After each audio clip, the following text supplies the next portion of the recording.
Okay વિદ્યાર્થી મિત્રો, બહુ તમે કન્ફ્યુઝનમાં હતા કે સર ગણિત લાવો ગણિત, અને ઘણા બધા વિદ્યાર્થીઓ ગણિતથી બહુ બીતા હતા કે સર અમને ગણિતમાં કઈ ટપ્પા જ નથી પડતા. જરાય પણ કહેવાય ને કે ગભરાવાની જરૂર નથી. અમદાવાદના પોપ્યુલર એટલે કે વિદ્યાર્થી મિત્રો 3 વર્ષમાં અમદાવાદમાં બગડા સટી બોલાવી દીધી છે સાહેબે. નવા છે, નવું લોય છે, પણ કહેવાય ને કે ગણિતમાં એક મોટું નામ છે. આપણે મળીએ છીએ રાહુલ સાહેબને. રાહુલ સાહેબ આવો. સાહેબ, આ ગણિતમાં છોકરા બહુ બીવે છે અને એમ કે છે કે ગણિત વસ્તુ અમને એટલી બધી ખબર નથી પડતી, તો છોકરાને ગણિત વિશે 2 શબ્દ તમે કહેશો?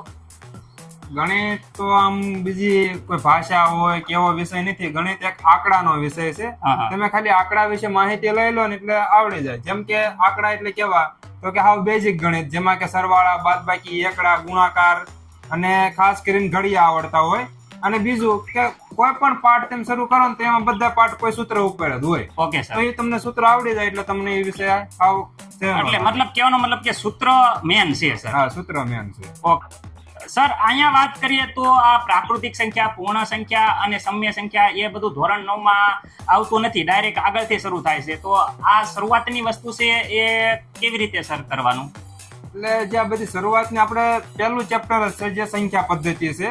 તો સંખ્યા પદ્ધતિમાં તમને હું ડાયરેક્ટ અસમય સમય તમે 1-2 મહિના ઉનાળાના વેકેશનમાં બધું ઉડી ગયું હોય. સાચી વાત. તો આ બધું હું તમારે રિવિઝન થાય. હા, એ વાત તમારી 100% ની. એટલે રિવિઝન માટે ઉપરની બધી સંખ્યા લખી. બાકી અને તમે સર અહીંયાથી શરૂ કરશો તો છોકરાને કઈ એટલા બધા ખબર નહીં પડે, એટલે તમારે છે ને થોડુંક ડિટેલમાં વ્યવસ્થિત રીતે કઈ રીતે તમે આખા સમજાવશો? આ કઈ આગળ આવી ગયું છે કે શું છે બધું?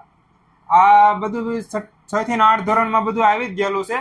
જેમ કે પ્રાકૃતિક સંખ્યા 6થા ધોરણમાં હોય, પૂર્ણ સંખ્યા, પૂર્ણાંક સંખ્યા તમને 7મા ધોરણમાં જોવા મળે, પછી સમય સંખ્યા તમને 8મા ધોરણમાં જોવા મળે, અને 9મા ધોરણમાં તમે અસમય અને વાસ્તવિક સંખ્યા અને દશાંશ અભિવ્યક્તિ તમે શીખો. તો ઓકે વિદ્યાર્થી મિત્રો, તમે જોયું કે અહીંયા ડાયરેક્ટ 9મું ધોરણ નથી શરૂ કરવામાં આવતું.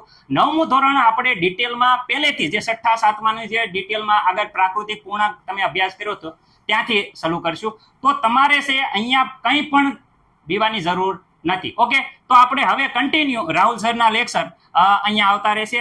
એ માટે તમે કહેવાય ને કે આગળ પ્લેલિસ્ટમાં જઈ અને ધોરણ 9નું ગણિતના જે વિડીયો છે એમાં તમારે જોવાનું રહેશે, જ્યાં તમને રાહુલ સરના વિડીયો મળી રહેશે. તો ચાલો સર, મળીએ આપણે આગલા લેક્ચરમાં. સ્ટુડન્ટને એકદમ કહેવાય ને કે થવું પડે કે સાહેબે મોજ પાડી દીધી. ઓકે સાહેબ, ચાલો મળીએ. આપણે પ્લેલિસ્ટમાં વિડીયો જોઈ લીજો. લાઈક કરો, અમારી સાથે જોડાઈ જાઓ. લાઈક કરો, લાઈક કરો, લાઈક કરો, લાઈક કરો, લાઈક કરો અને